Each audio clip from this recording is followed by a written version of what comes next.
Barranoaren luma 19. mendeko Siberuan kokatutako historio bat da, eta batez ere emazte begirada du, emakumen begirada dauka. Eta justu,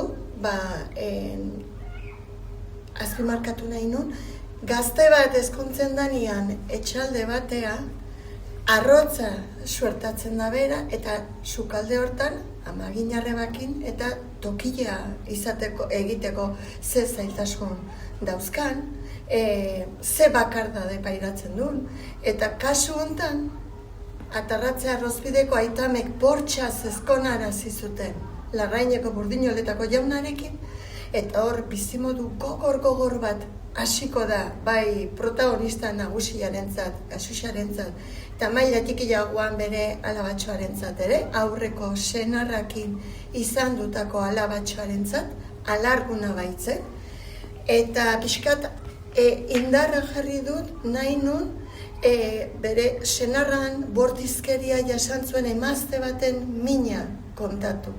Eta beti emazte baten begirada maila guzitan nagusi delaik.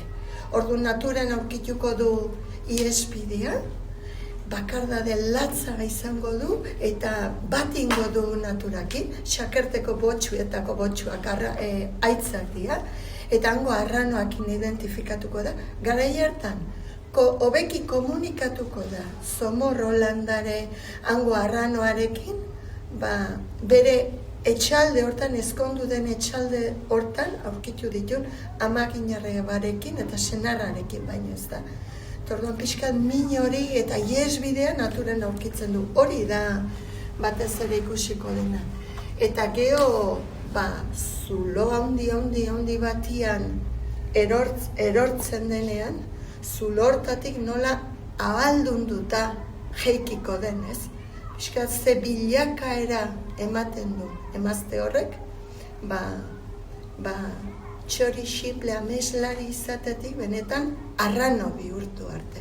Nik uste dut Gasuxa emazte osatu sakona izate iristen dela, baina bere bizitzan egiten duen, ezagutzen duen errealitateari esker eta egiten duen lanari esker. Nik uste doixe dela eleberri honek egiten duen ekarpenik handiena, bi mundu horiek uztartzia.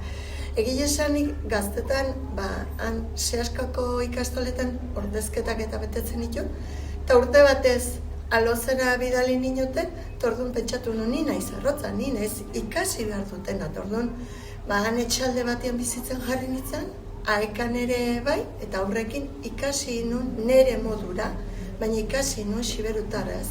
Geoztik harremana mantendu inditutango jendiakin, eta orduan, naturalki ateatzen zait siberutarrez hitz egitea.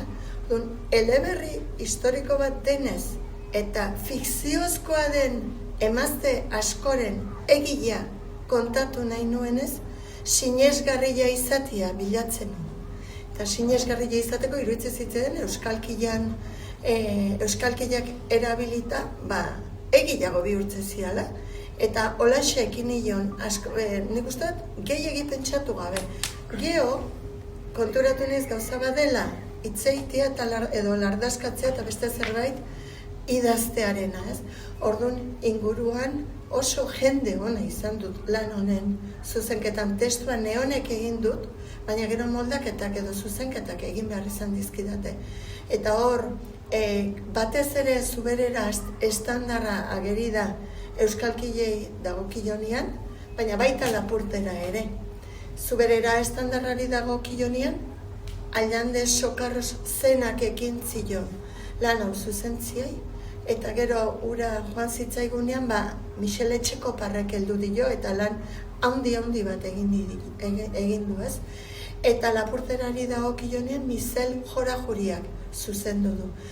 Nik esango nuke, euskalkilei dagokionean gaur hemen errentilan arranoaren luma egaldatuta ikusten baldin badugu, dala inguruan lantalde handi bat izan dutalako, bai euskalkilen zuzenketan lagundu didatenak, eta baita Antxine Mendizabal editoreak teknika mailan erakutsi didan bide hori edo bide lagun izan dudalako ere, beraz, hoxe, talde lan bat izan da, arranoaren luma, denaren gainetik.